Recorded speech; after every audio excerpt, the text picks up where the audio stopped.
रात कानपुर में है, सीधे आपको लेकर चलते हैं। देश के लोकप्रिय और कर्मठ अध्यक्ष माननीय स्वतंत्र देव सिंह जी, उत्तर प्रदेश सरकार में मेरे वरिष्ठ सहयोगी,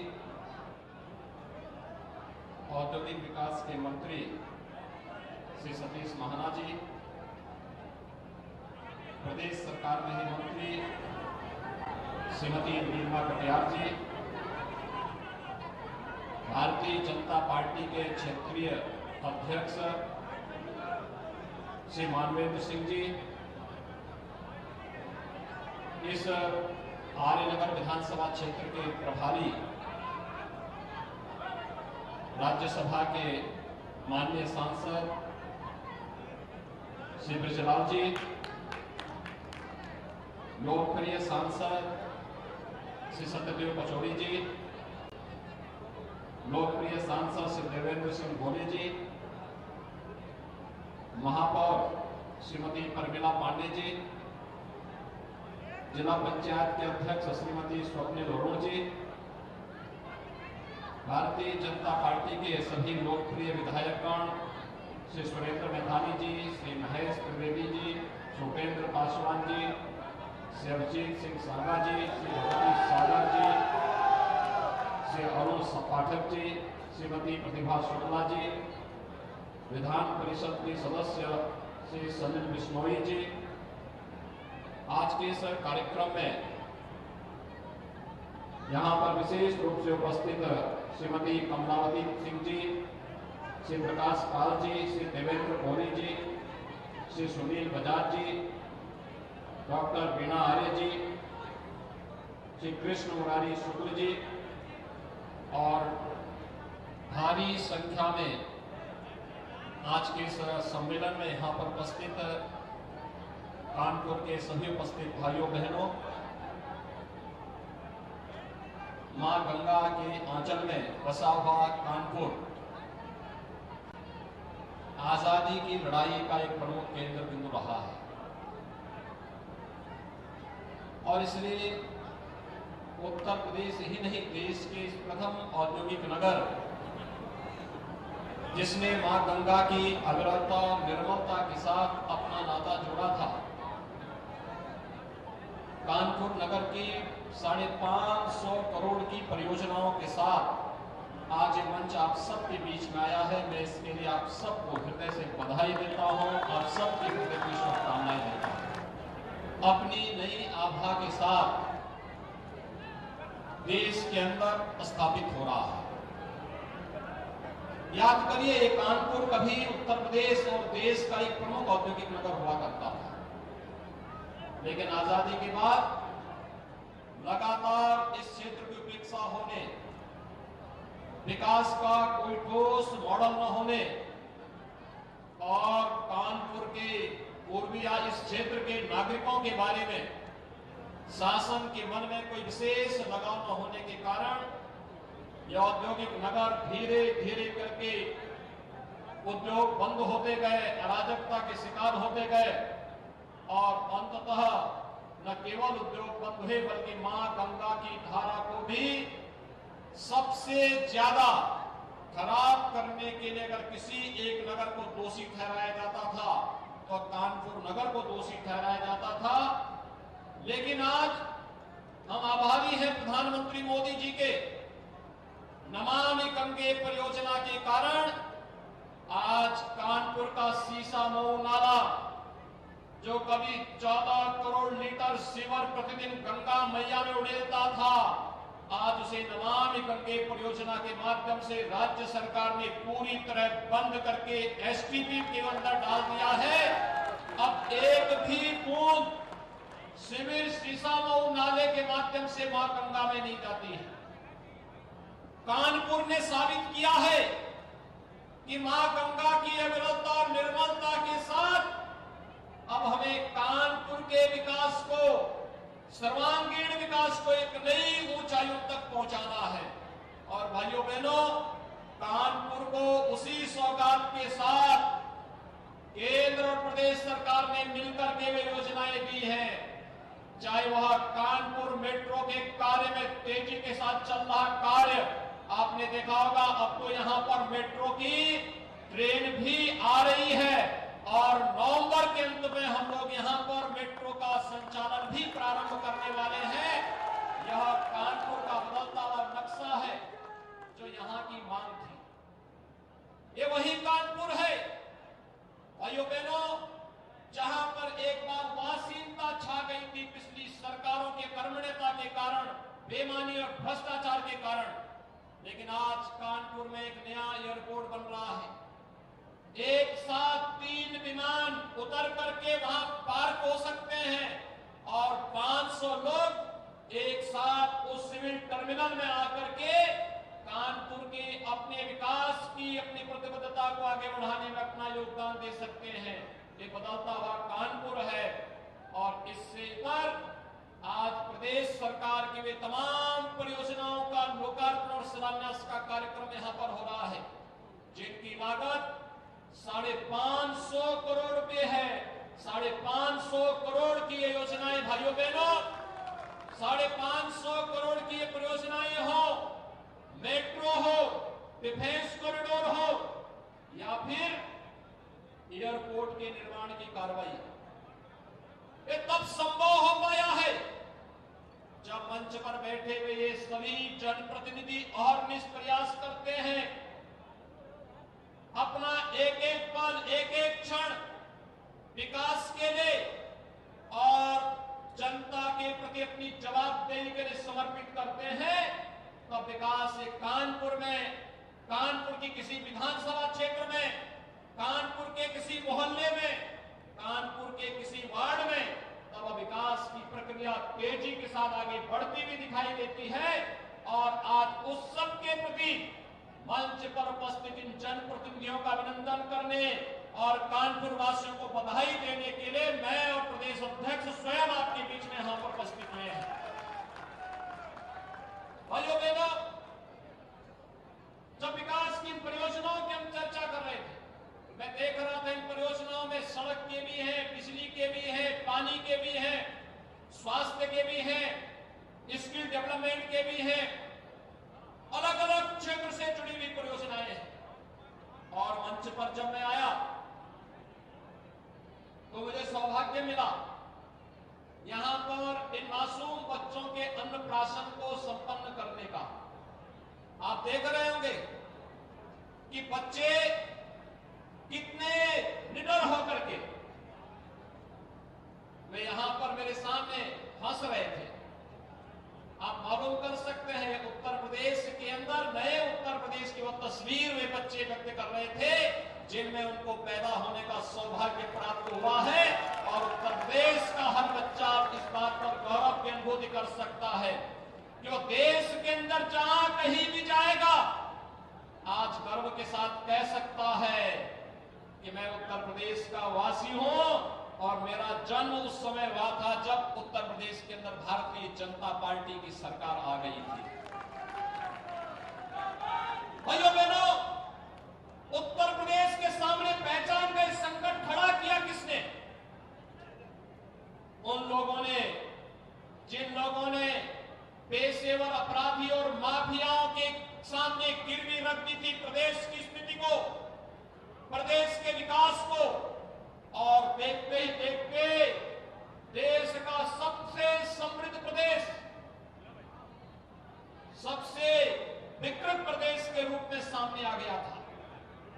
देखते देखते यह उत्तर प्रदेश, जिस उत्तर प्रदेश में प्रभु राम ने कभी जन्म लिया था, जिस उत्तर प्रदेश में कभी भगवान श्री कृष्ण ने जन्म लिया था, जिस उत्तर प्रदेश को बाबा विश्वनाथ के पावन धाम को स्थापित करने का सौभाग्य प्राप्त हुआ था, और जिस उत्तर प्रदेश में मां गंगा, गंगोत्री से लेकर के गंगा सागर तक की सबसे अधिक दूरी तय करती है, उस उत्तर प्रदेश के अंदर गौरव की अनुभूति करने की बजाय एक समय उत्तर प्रदेश के नौजवानों के सामने पहचान का संकट खड़ा हुआ था।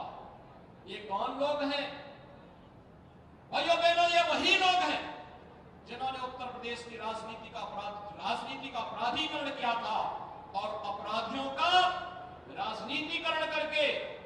उन्हें सत्ता अधिष्ठान में काबिज होने का, विकास पर जबरन कब्जा, विकास की परियोजनाओं पर जबरदस्ती डकैती डालने की छूट दी थी। ये वही लोग हैं जो आज घड़ियाली आंसू बहाने के बहाने आपके पास आने का प्रयास करेंगे। आज मैं देख रहा था, मेरा कार्यक्रम पहले से कानपुर में है और मुझे देखकर के आश्चर्य हो रहा था।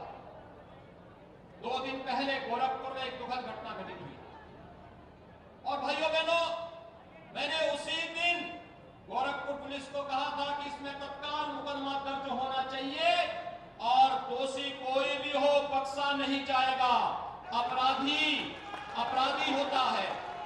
और भाइयों बहनों, और मैंने कल ही सुबह यहां के जिला प्रशासन को भी कहा था कि पीड़ित परिवार से मैं मिलना चाहूंगा, क्योंकि एक दुखद घटना घटित हुई और उसकी पीड़ा के साथ जुड़ना हमारा दायित्व है और इसके लिए जो भी दोषी होगा कोई बख्शा नहीं जाएगा और सबकी जवाबदेही भी तय करेंगे।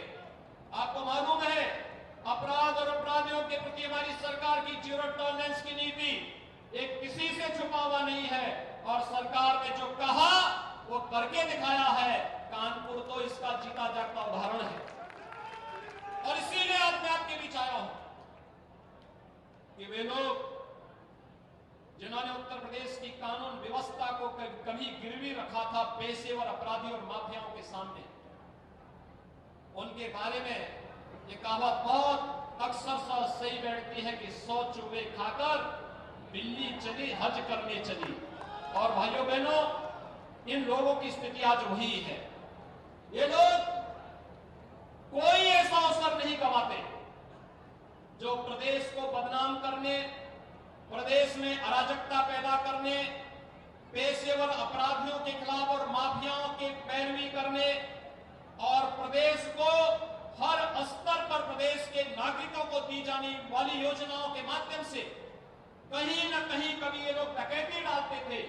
आज जब योजनाएं नागरिकों को मिल रही हैं, इन्हें बुरा लग रहा है। आज इनको परेशानी कब होती है? जब किसी गरीब को शौचालय मिल जाता है, किसी गरीब को आवास मिल जाता है, किसी वृद्ध को वृद्धावस्था पेंशन, किसी निराश्रित महिला को निराश्रित महिला पेंशन और किसी दिव्यांगजन को दिव्यांगजन पेंशन मिलती है, किसी किसान सम्मान निधि, किसी किसान को किसान सम्मान निधि से सम्मानित किया जाता है। इन लोगों को बुरा लगता है। जब किसी पेशेवर अपराधी की संपत्ति पर प्रदेश सरकार का बुलडोजर चलता है, तब इनको बुरा लगता है। भाइयों बहनों, इनकी सहानुभूति प्रदेश की जनता के साथ नहीं है, न पहले थी, न उनकी सहानुभूति आज है और न आगे आने वाली है। ये लोग तो वे हैं जिन्होंने परिवार को ही प्रदेश मान लिया था और जिन्होंने प्रदेश के नौजवानों के भविष्य के साथ खिलवाड़ किया था।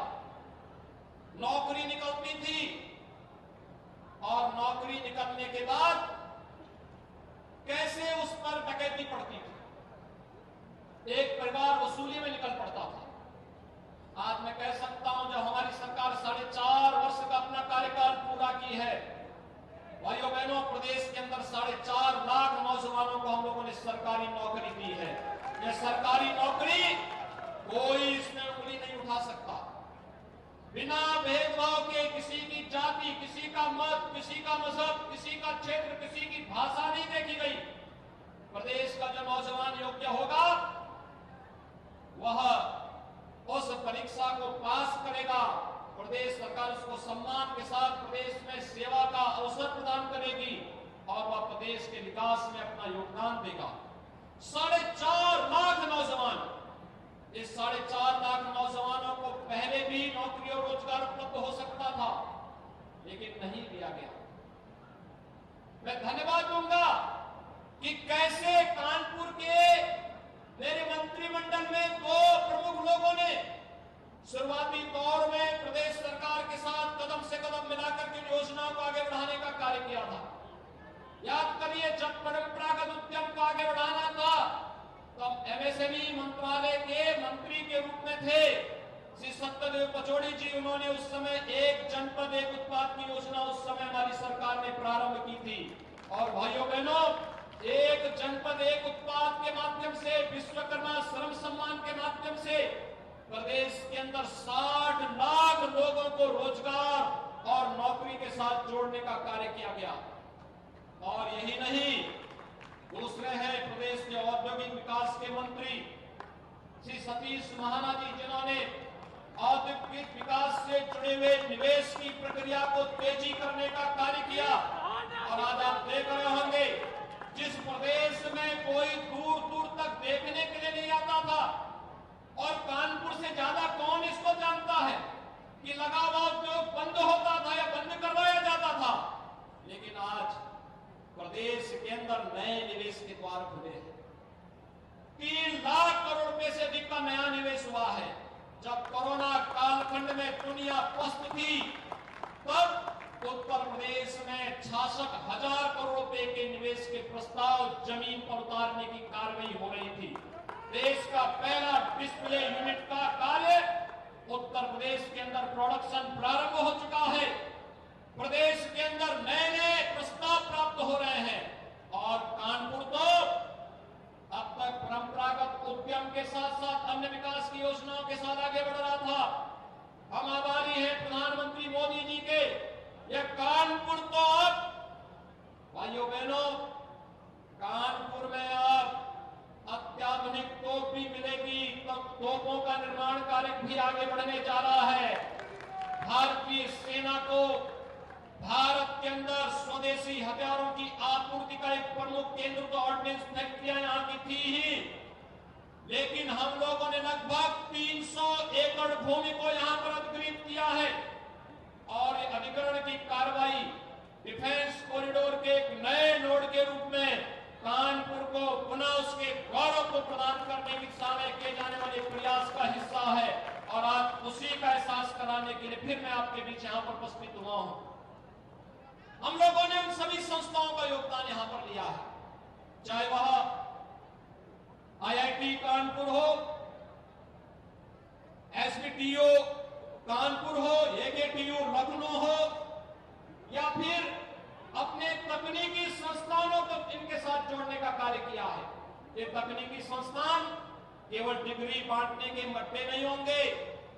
ये तकनीकी संस्थान प्रदेश के नौजवानों के अंदर प्रदेश के प्रति और मातृभूमि के प्रति एक नया लगाव पैदा करने के माध्यम भी बनेंगे। और व्यापक रोजगार सृजन के साथ स्किल डेवलपमेंट के नए सेंटर के रूप में विकसित भी होंगे। इस दृष्टि से आज इन सभी तकनीकी संस्थानों का सहयोग लेकर के प्रदेश सरकार प्रदेश के विकास के लिए पूरी प्रतिबद्धता के साथ कार्य कर रही है। लेकिन भाइयों बहनों, मैं आप सबसे कहने के लिए आया हूं, मैं धन्यवाद दूंगा अपने प्रदेश, इस क्षेत्र के और इस जनपद के अपने स्थानीय यूनिट को, जिन्होंने यहां पर तेजी के साथ यहां के जनप्रतिनिधियों के साथ मिलकर के विकास के इन कार्यों को आगे बढ़ाने का कार्य किया। और मैं धन्यवाद दूंगा उत्तर प्रदेश के पूर्व पुलिस महानिदेशक, वर्तमान में भारतीय जनता पार्टी के राज्यसभा के सांसद और आर्य नगर विधानसभा क्षेत्र के प्रभारी के रूप में यहां पर कार्य कर रहे श्री ब्रजलाल जी को। एक पुलिस अधिकारी पुलिस सेवा में तो बेहतरीन प्रदर्शन कर ही सकता है, वहां पर अपराधियों के और पेशेवर माफियों के छक्के तो छुड़ाता ही था।